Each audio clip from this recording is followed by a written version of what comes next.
still looking at me?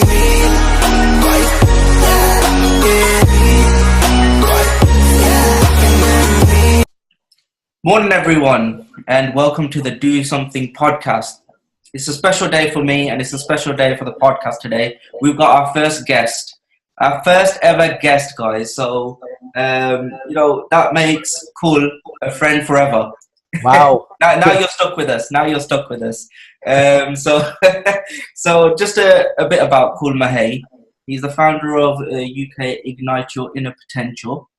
You may have heard of this. You may have seen this. It's been all over social media. It's had huge coverage and it's been a huge success over the past couple of years. He's done a brilliant job. He's served 32 years as a policeman, so I better be on my best behaviour. This is why I'm dressed smart. I normally don't dress like this, but I'm on my best behaviour. He's got over 20 years of experience as a coaching leader, so he knows what he's talking about, and this is what we really want to do with the podcast. We want to motivate people, we want people to listen in, and we want them to interact with us as well. So good morning, Kul. Good morning to you, and what an introduction that is. What can I say? I mean, I'm looking at you while we're doing this, and I'm here wearing a hoodie because this is my one day that I don't have to wear a suit. And Raj is dressed in this beautiful three-piece suit. but yeah, that's that. And I feel underdressed now. No, I'd rather be in the hoodie. Much more comfortable. It is. But I'd like you to tell the listeners and the viewers a little bit more about yourself, how you came about the idea of Ignite Your Inner Potential, and what was the root of that growth? Well, I mean, that's a really great question. And do you know what? Nobody's ever asked me that question. Okay. I've been interviewed so many times. But there is a real passion, behind everything that we do in life. When we're doing it with passion, that there's a story behind all of this. And there is a story behind Ignite Your Inner Potential. I spent 32 years in the UK police service, 20 years of that at senior management leadership level.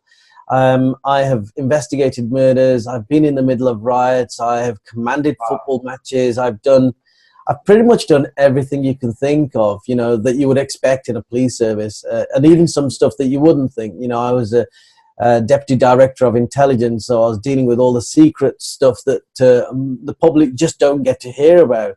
Wow. The one thing that I realized as I was going through my police service journey was that a lot of bad things happen out there in the world. People do bad things to people or to communities. And before I used to just accept that this is the way of the world. This is the way the world operates, that you have good and you have bad. Now I realize there is no such thing as good and bad. It's the actions that are good or bad, not necessarily the people. And people only do bad things because of what they're thinking at that moment in time. And some people are thinking good things. They're in a good place and they do good things. Some people are not thinking in a good place and they are struggling, and they consequently have actions that follow their thinking. Yeah. And I just thought to myself, I wonder if I could ever influence people to think in a different way, Sure. to create an awareness within communities, to get them to think in a wholly positive way. And would that have an impact on things like tolerance, things like connectivity within the community, people seeing each other at a human level and having true empathy? You see, empathy is something that we're missing in life now. In this increasingly digital world, we are less connected to people at a human level, but we're more connected at a communications level because we can contact people through all sorts of various means. Yeah. But we've lost the art of actually connecting to people at a human level. So I had this dream that if I were to create an event that could get members of the community, all sorts of different people from within the community, into one room, Yeah. and get them to understand that within them there's this incredible power of connectivity, this incredible power of being a human being and how they could connect to each other, and also that they could make choices in their lives that could reshape their lives. If they're not happy with where they are, for them to realize they could change that. And by changing that, all they needed to do was change their belief system or their mindset. Brilliant. So I was hoping that from that, what would happen is that we would create this beautiful ripple effect that goes out throughout communities. And that's my dream. The dream is to create this incredible tidal wave of positivity. This is incredible tidal wave of love, if you like. And love is a word that sounds a bit cheesy, but when you think about that 4-letter word, what it means a deep state of compassion for each other. And of course, to create empathy wherever I go. And maybe, just maybe, people would learn to live with each other in more peace and harmony. People would have happier lives because they're now taking control of their lives. And we launched Ignite Your Inner Potential back in January 2017. I had 70 people in the room. And then in January 2018, we had 200 people in Derby. And a few days ago, last Saturday, we had 300 people. And it was an incredibly energized environment. In that room, we had people as young as 5 years old. We had people as old as 71 years old. We had celebrities in that audience. We had everyday people in that audience. We had families in that audience, and we had multimillionaires in that audience. We had police officers, nurses, teachers. We had companies sending their staff for motivational training. So the variety of people that we got in that room was just incredible. And every single person, looking at all the feedback sheets that I've got, every single person enjoyed it. So, you know, it's a human level. We all need this. Oh, 100%. I agree with you. It's life is a roller coaster, and a lot of people are taken down the wrong tracks, without them even knowing. And it slowly creeps up on them in terms of, getting back to how they are meant to think in my own terms. Absolutely. I think depression, stress, certain issues, work, all these little things, because they are little things, they can all build up, and they can, affect your day-to-day, how you live, how you go about your projects or whatnot. It all builds up, and it's a slow process. And for people like yourself and people who have the knowledge in this kind of industry to kind of change someone's mindset and motivate them and inspire them to get out of that kind of bubble that they're living in is unbelievable. It's a great art, and it's a great gift. Myself, personally, why I got in touch with you as well, which was one of the main reasons, was during my early adult life. I think it was my third year of university. So the one that counted the most. Pressures got to me. Certain pressures got to me. I won't go into them or anything like that. But certain pressures with work, with family, just different issues between friends and so forth. Everything was piling onto me, and it was getting me down. At that time, I didn't know how to express myself or train my mind into thinking a different way or motivating myself. And ultimately, I didn't do as great as I could have at university in my third year. I could have done, 100% better. But that is what it is. But I wouldn't change that for anything, because it's made me into the person that I am today, and it's made me into the person how I think today. I think it's totally different to back then. A lot of my motivation comes from listening to one podcast, and that was the Joe Rogan podcast. I don't know if you've heard of it. No, I haven't. He's American, and he's into mixed martial arts, and he's a commentator for the UFC and so forth. So that's how I got to know about him. And he's always got different personnel visiting him on the podcast, and they're talking about mindset and motivation. He's got business owners, marketers, a whole lot, comedians, and they're kind of just picked up one thing from each kind of visitor, and I just put it into my own mind and thought, how could I train myself into becoming more of a positive person? Yeah. And that's how I did it over time. I did have, obviously, I've got the support of my family, my wife, who, without them, I wouldn't be here today where I am. Absolutely. Yeah. So, a lot of um, recognition I give to them, because without them, I'm nothing. And obviously, the Almighty God, I'm nothing without Him either. Yeah. So, when I started this podcast, I really, really wanted, to give the listeners or the viewers something back, something that they can pick up on, even if it's just one word or one sentence that they pick up from the podcast. It will mean a lot to me that it's helped someone. I don't need Yeah. to know if it has or whatnot, but just the feeling that I'd get from changing someone's mind frame from a negative to a positive. And Yeah. I think you're perfect for that. I think what you represent, and what your shows represent, your events, your whole business, how you go about your life, it's unbelievable. And I really, really do, I am inspired by yourself. Thank you. I remember when I first, Here's the thing. Here's the yeah, thing. Well, I go through life looking at other people, and irrespective of where they sit within society, every single person has an element about them that can inspire you to move forward, even by an inch within your own life. So I just think that human beings are incredible animals, because at the end of the day, that's what we are. We are still animals, but we are incredible.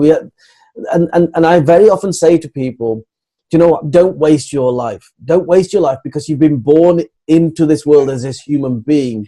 We are now at the highest level of consciousness in the animal kingdom. We have the power of thought, the power of discrimination, the power of making choices. Most animals don't have that level of thinking. So what a shame it is for us to live in this world, in this very hypnotic kind of way, where we pretend that we are making choices on a day-to-day basis, but actually what we're doing is we're just living in this hypnotic matrix of a world. yeah, So with societal conditioning, from our parents, from our teachers, from our siblings, from our friends, from the media, we are expected to live in a certain way. sure. And we live in that certain way, but actually we're giving up of ourselves so much by saying, by just accepting that's the only way to live. But that isn't the only way to live, because sometimes if you live in accordance with how society says you should live, what actually happens is that you get a lot of pressure on yourself. Yeah. That if you aren't living up to those standards, you're not good enough. If you aren't living up to those standards, you're worthless. If you aren't living up to those standards, you're not loved. And that's ridiculous. And this is where, I really have this issue with cultures. Yeah.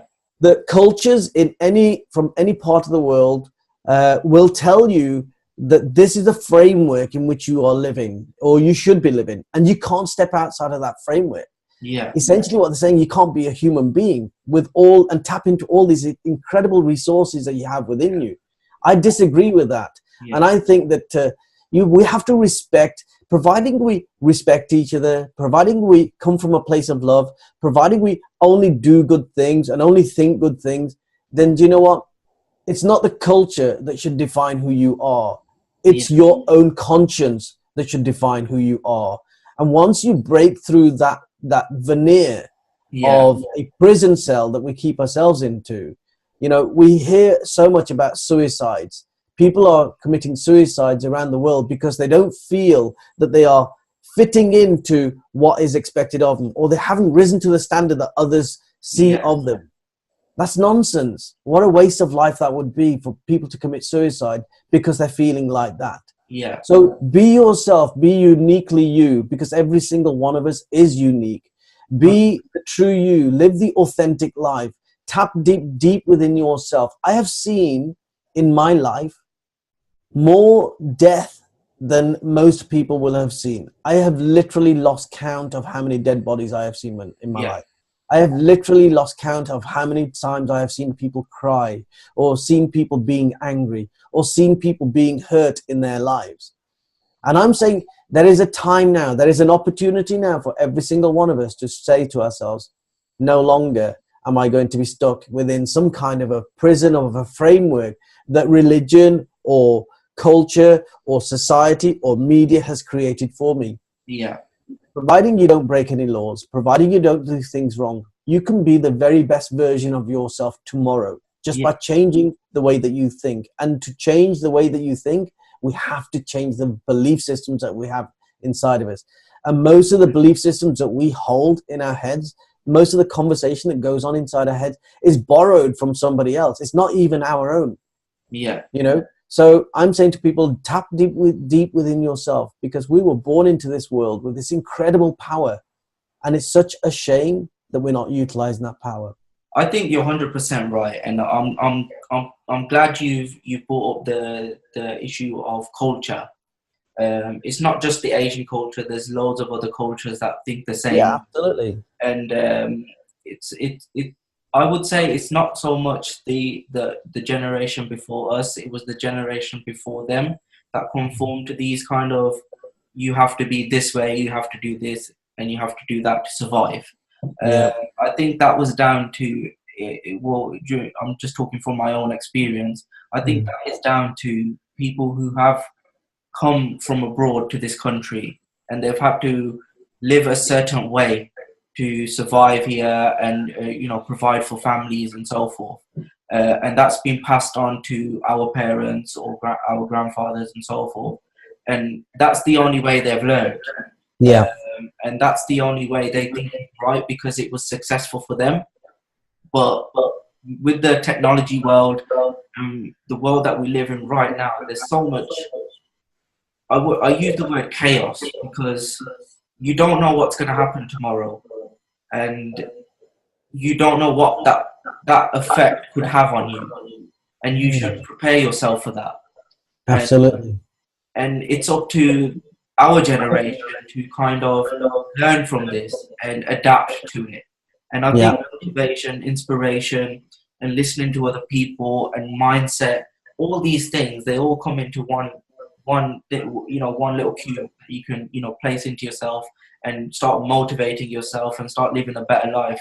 And I think it's all about adaptability. I think. Well, I mean, I'm glad you've used the word adaptability, because one of the key things that I do is, aside from my public events, is I go into organizations. I help them to create empowered cultures. Yeah. I help leaders to feel more confident within themselves, because I was a leader for 20 years, and people look at you as a leader and they think, oh wow, you've got it all. You've got the position, you've got the wage, you've got the car, you've got the life, etc., etc., etc. But what they don't understand is that even as a leader, you're struggling inside. You're just a human being, and you doubt yourself just like anybody else. And so many leaders can't afford to express this vulnerability, because they see they fear they might be perceived as a sign of weakness. Yeah. Now, adaptability is such an important aspect that I talk about when I talk to leaders, when I talk to organizations. If you think about it, the world is constantly changing. It is constantly on the move. New things come along, new ways of communicating, new ways of buying, new ways of selling, new ways of doing things, new ways of cooking. Everything is changing as society and technology changes. Sure. And for those, if I use the example of organizations, this is what happens when you don't adapt. So back in the early 2000s, we had huge organizations like Blockbusters. Netflix had just come in. Blockbusters was renowned across the world for DVDs. You go into a Blockbuster store, you rent a DVD, and then you can bring it back. And so it was a hugely successful conglomerate. Netflix comes along. It's a digital way of sharing films. Netflix was very young. Netflix approached Blockbusters and said, can we become like a subsidiary? Can we work in partnership with you? And Blockbusters looked at Netflix and thought, who are you? You're nobody really. You can't possibly match what we're doing. It was only 3 or 4 years later that we found that Netflix is now a multi-billion-dollar company, and Blockbusters has gone to the wall. Blockbusters no longer exists. Yeah. And that is because they refused to adapt to the changing times that they ended up dying, essentially. Yeah. There's loads of other examples out there. HMV, for those people in the UK, listening in the UK, you will recognize that HMV was probably the #1 store that you would go to for your music and records. Yeah. It had hundreds of shops around the UK. And then, of course, along comes Amazon Music, along comes Spotify, along comes all of this digital technology that allows you to access music over your telephone, over your computer. Yeah. So the digital expansion of music sharing changed the shape of the world. HMV stuck to their old model of physically selling CDs, physically selling music, and refused to adapt to the times. HMV sadly no longer exists. And we can find examples like this in organizations around the country. Yeah. Now, in 2008, the world was hit by the so-called financial crisis. The world changed in 2008, not just in one country, but across the world. And the biggest survivors of the 2008 crisis were the people and the organizations that learned to adapt. There were some investors, while ever major banks around the world were going to the wall and no longer existing. Yeah. There were people around the world that were actually benefiting from 2008 and the global crisis. Why? Because they learned to adapt. So adaptability is something that we should all be embracing. Now, when it comes to change, I think there are three types of people when it comes to change. There are the people that deny change. There are the people that say, this is never going to work. This is wrong. We've always done it this way. This is the way we should always do it. And then they refuse to move forward at all. And they are going to struggle in the long term. Yeah. Then you have those people that say, okay, do you know what? This change is being forced upon me. I'm going to go with this change and I'll do it. But they only ever do it to the minimum standard. Yeah. And then you have the change leaders and the change embracers. These are the people that understand that the world is a constantly moving place. And if I'm going to succeed in my life or in my business, I need to be driving change all the time. I need to get comfortable with change. These are the world changers. These are the market changers. These are the people who lead change in their lives. And people look at them and say, wow, who is this individual? Because they're constantly accepting, embracing, and leading change. Yeah. So getting comfortable with change by becoming more adaptable is fundamental in our lives. Without change, if you don't embrace change, you'll never change your life. 100%. I think, you've hit the nail on the head there. Well, when I started my business, I was sitting at an office and I wouldn't go out. And I think that all the business will come to me and my clients will come to me by themselves. Yeah. I'll just market online. And I was just in this kind of mind frame where, oh no, it will happen. Don't worry about it. We'll get clients coming in all the time. And I met someone who gave me a lot of time. You might know him. I will mention his name. Pinder Daliwal from... Great guy. Great guy. And him and his wife, Sonia, run a Facebook... kind of networking group called Asian Professionals for the Midlands. That's right, yes. And I used to post my clients' marketing on there to kind of gain them exposure. And he got in touch with me one day off his own back and he said, Jas, when are you free to meet up? I'd like to have a chat. So I said, okay, I'm free on this day. I was free anyway because I'm always in the office, right? So he came by and sat with me. And he said one thing to me. He said, what are you doing sitting here? I said, I'm working. He goes, well, you're not really working because you should be going out. You should be networking with people. And at that time, I didn't know what networking was. Yeah. And I saw myself as a young professional that I should know what networking is. And he said, no, you need to go to this place. You need to interact with these people. You need to do this and you need to do that. So in my mind, I'm thinking, this guy's just come out of nowhere. I hardly know him. And he's telling me stuff to do, which I should be doing. Yeah. A long time ago. But speaking, Pinder's a great guy. Yeah. Pinder knows, he's been around in business for a while and he's very successful in everything that he does. Yeah. And he understands that networking, there are two types of networking. People very often go to these business networking meetings. They go with a mindset that I'm going to go to this networking meeting. I'm going to sell. I'm going to sell my services to other people. Yeah. But Pinder knows, people at Pinder know, networking isn't about that. Yeah. Networking is actually about building relationships. Definitely. And people buy from people. So networking is about building relationships, building friendships with people, because it might not be from that person that you get the business, but that person might recommend you onto somebody else. Yeah. Because they know, like, and trust you. You know, it's as simple as that, isn't it? So networking, I now understand networking as just building friendships. Yeah. And once people start believing in you, once people start liking you, once people start trusting you, business will come your way. But we cannot expect to sit around in our offices and for business to come out to us without us going out to it, you know? And it's the same in life. Do not expect to sit around in life expecting that your world is going to change and all these miracles are going to suddenly happen. And I'm reminded of books like The Secret.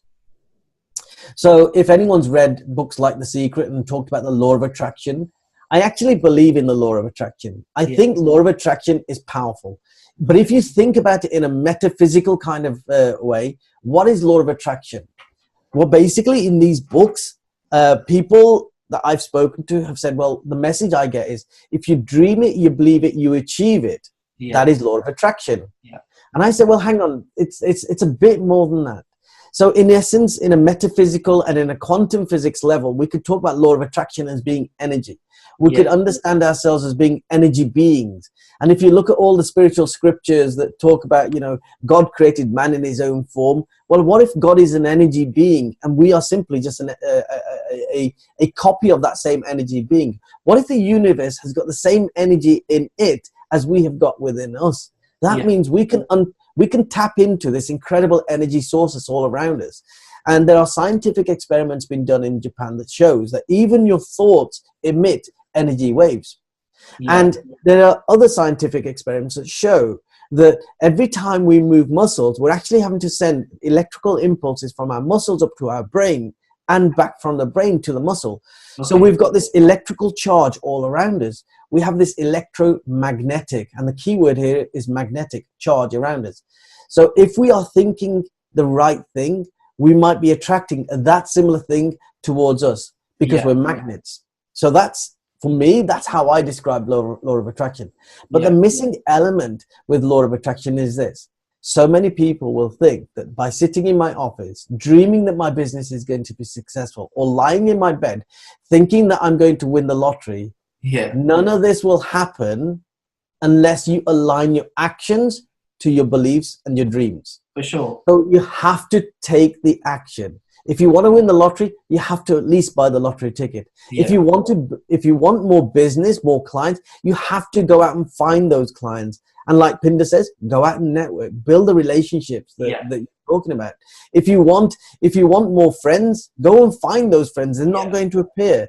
If you want better health, go to the gym, do the action. If you want to lose weight, start your diet. It's not going to happen just by you carrying on eating the same kind of things. So action is absolutely critical to success. Whatever success means to you, action is so very critical. Your thoughts and your actions have to be completely aligned. That is law of attraction for me. Yeah, that's brilliant. That's brilliant. And I think that kind of breaks down a barrier that's put in your mind, where you in a sense what you're saying in a sense is that you have to get up and get out there, and yourself to do that. And getting up and getting out there can seem very painful. But growth equals pain. I have a formula that says growth equals pain. Now let me explain this formula.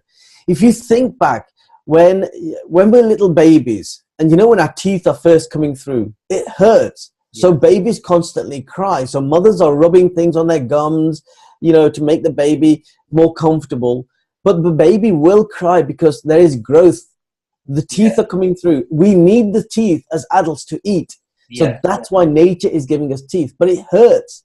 If you look at a teenager, particularly, if they're moving from like the age of 11 up to the age of 13, 14, what suddenly happens? They suddenly start having this massive growth spurt.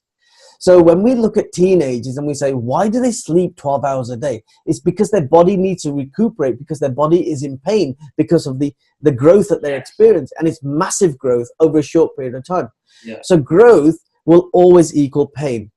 But if your belief is strong, if your dream is strong, then you will suck up that pain. You will lean into that pain. You will accept the pain, because you know that on the other side of pain is growth. On the other side of pain, if you're doing a diet right now, it's hard to do a diet. If you're going to the gym right now, it hurts to go to the gym. If you're starting a business right now, you are going to struggle. You're going to work the hours to kickstart that business. We've all been there. Yeah. But on the other side of that is success. It's growth, you know, and that's as simple as it is for me. Brilliant. That's amazing. That's a really amazing way to look at it, and it's quite unique, a unique way to look at it as well. But you know, I totally agree with you. I think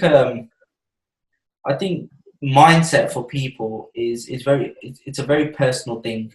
Yes, And it is. they don't really want others to know what's going on or how they're dealing with it personally.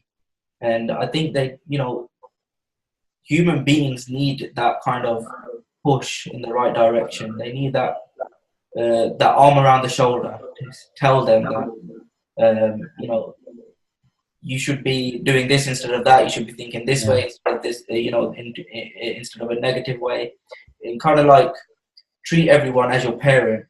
Because that's what I do. I like that, and that's what reminds me so much of what coaching and mentoring is all about. You know, firstly, if anyone is ever going to mentor anyone, you need to have trod that path yourself first. There is no point in me trying to mentor somebody who is going to be a doctor. I've never been a doctor, so how could I possibly mentor a doctor unless that doctor wants to be mentored only on their leadership? I've got 20 odd years of experience in leadership, so I can mentor somebody on leadership, but I can't mentor somebody on being a doctor or a scientist or whatever it might be. And coaching for me is, this is what I do with my clients. Coaching for me is when they come to me and they are struggling to find their goal, I help them to identify very clearly what that goal is. And then I help them to identify strategies towards achieving that goal. And then I help to hold them to account to the promises that they make to themselves. And having that kind of a person in your life is invaluable. Now, there's a lot of people out there that call themselves coaches. And, you know, sometimes coaches get a bad name because some coaches don't deliver. And I would just say to you, just like if you were buying a new car, do your research first. Understand, has this coach tasted success themselves? Is this coach, is the background of this coach something that gives them a level of wisdom and knowledge? Is this coach fully qualified? You know, due diligence. If you look for due diligence in your coach and you get a coach in your life, it can be a massive game changer for you. I still have a coach. My coach is based all the way down in Sydney, Australia. Oh, wow. And my coach is a tough guy. My coach will push me. My coach will make me go through pain because he knows, he believes in me. He knows I can do better and better. You know, so my coach is always pushing me, and my coach is on the other side of the world. So your coach can be next door to you. They could be 1,000, 5,000 miles away from you. But having a coach in your life is so critical for everyone. And always, by the way, I was going to say, always check to see if your coach has got a coach. If they're not investing in themselves about having a coach, it means that they don't really believe in coaching themselves. Yeah, I was about to say that's great, because I wouldn't even think of you having a coach with all your experience and all your knowledge about, you know, what you do in your industry. I wouldn't think that personally that you still have a coach, but that shows that you are still learning every day. Oh, do you know what? Yes, well, yeah, I say that I'm a constant seeker for the truth. And for 20 years, I had to wear so many masks. You know, every time I left the office, I had to be this person, the other person. For the last 10 years, I've worked very hard on getting rid of all my masks. The person that you see speaking to you right now is the same person that would sit down with you with a cup of tea, and the same person that you would see on the stage, the same person that you would see in a coaching session. I have worked hard on becoming authentic and real, and I think that's so important for me. But the thing is, I will never know everything.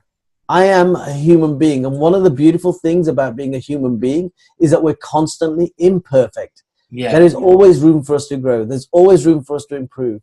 I have something that I practice myself called the growth mindset. And I encourage all my clients to do it. I say, don't compare yourself with other people. You know, I could compare myself with somebody who's really successful and somebody I admire, Pinder, runs an excellent business. He's an excellent businessman. He's a great guy. But what is the point in me comparing myself to Pinder? A, he runs a totally different business. B, he's a totally different personality. And what benefit will I gain? What benefit will Pinder gain by comparing ourselves to each other? I prefer to see him as a brother, as a friend. Now, what we do in society is that we are taught to compare. We're taught to compete with each other. And people have said to me many times in the past, you need to compete and be better than other coaches. No, I don't. What I need to be is a better version of the coach that I am right now. Yeah. So I need to grow and compare myself only to the person that I was yesterday and say, can I grow by 2% more? Can I grow by 2 millimeters more? Can I be a better person than the person that I was yesterday? Yeah. That's the key thing for me. That's brilliant. And that's the right way to go about it. In terms of your inner potential and ignite your inner potential, and where you want to go with it, what do you see the future for that? Oh, thank you for asking that question, because this is such a big dream for me. Yeah. You know, when I left the police service just 4 years ago, I can get quite emotional about this because it's so powerful for me. And my day-to-day job, because I passionately believe in that, is to go into organizations and help them to change the cultures in organizations. Put people at the very heart of your organization, and you will reap so many rewards from that. Your performance, your profit margins, everything will go up, but you need to make that shift. Yeah. But Ignite Your Inner Potential was always about the public. Yeah. This was my one dream about the public, and I've explained why I created it. I wanted to create a ripple effect within the community. And I think one of the reasons why it is now the fastest growing personal development event in the UK, the reason for that is because I'm just passionate about it. And the more I do it, the more people are infected by that passion, and they see the beauty of coming once a year in January to an event that's going to lift the way they're thinking. You know, through Christmas, while it's a joyous occasion, we also get a lot of stress. As a police officer, I know that the most number of suicides happened at Christmas time because people are feeling lonely and they were under pressure, or they're financially struggling. And January is that time when people can come to Ignite Your Inner Potential and be lifted in a wholly different way, to think in a wholly different way. My dream for Ignite Your Inner Potential has always been that, you know, I've gone to so many events, these kind of events around the UK. We have people who come from abroad, big names who come from abroad, and they hold events of several thousand people. And I've always been one of these people to think, why do we have to have outside people coming into the UK to create this kind of energy? Why can't somebody in the UK create this kind of energy? And I want to be that person. I want to be the person that creates something that becomes so big that everybody in the UK knows about it, that eventually we have several thousand people coming once a year to this one event to be inspired, to be motivated, to start waking up from this matrix thinking that we're in. And I want to have several thousand people coming to this event. That is what I want to do. Yeah. And then in 4 years' time, 5 years' time, the dream is to take Ignite Your Inner Potential, take it into the countries and the places that we don't talk about. We don't talk about because it makes us uncomfortable.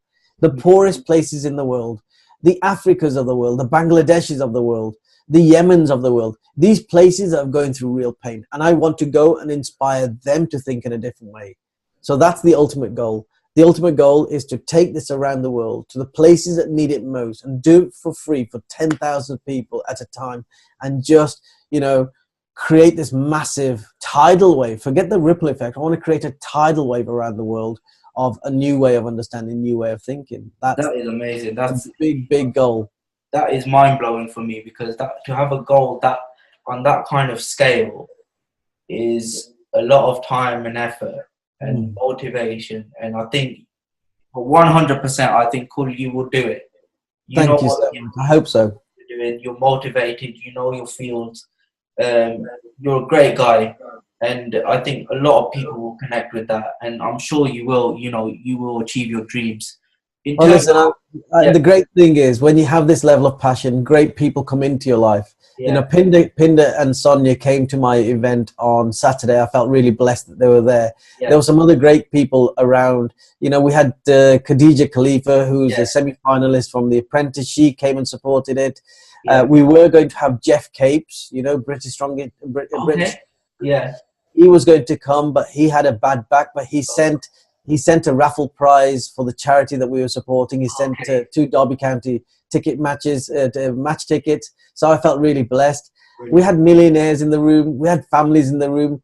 One family brought 3 generations into the room. A Wow, youngest girl of 5 years old was super excited. She kept my catchphrase is "Do it now."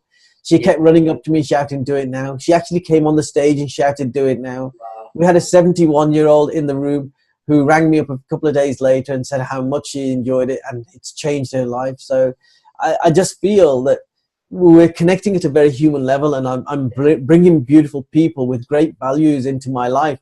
And I just can't see how it can fail now because of yeah. these kind of Well, people, not because of I me. did want to ask you, what I'm interested in was you said there was a lot of, younger generations that came and attended the event.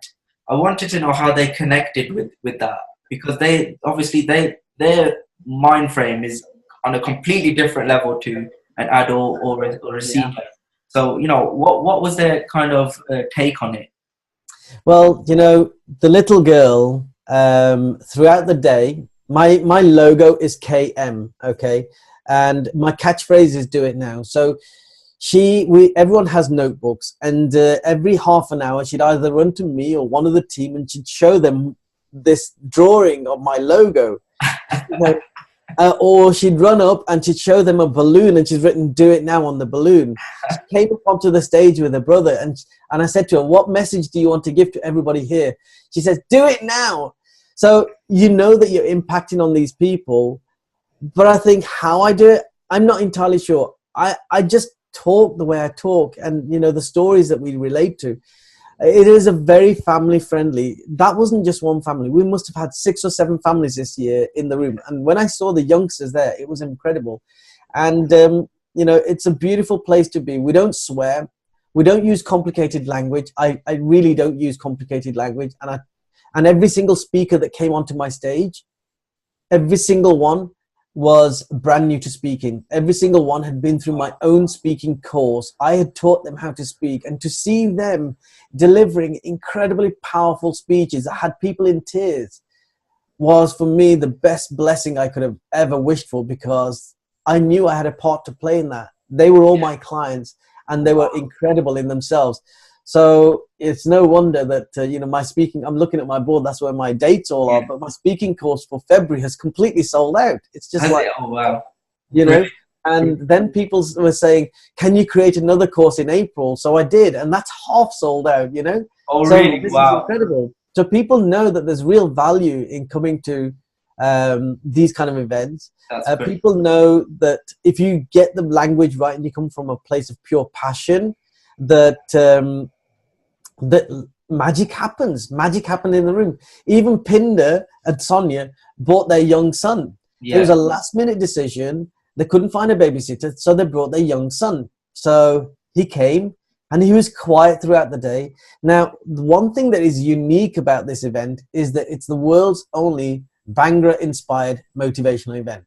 yeah. So I start getting the Bhangra music going. I start dancing on the stage. My dance moves aren't the best in the world. And then, you know what? We had people, old, young, black, white, yellow, all sorts of colors. Everybody, I just dragged them on the stage, and it was a huge stage, and they all started dancing. And you've probably seen some of the videos on Yeah, Facebook.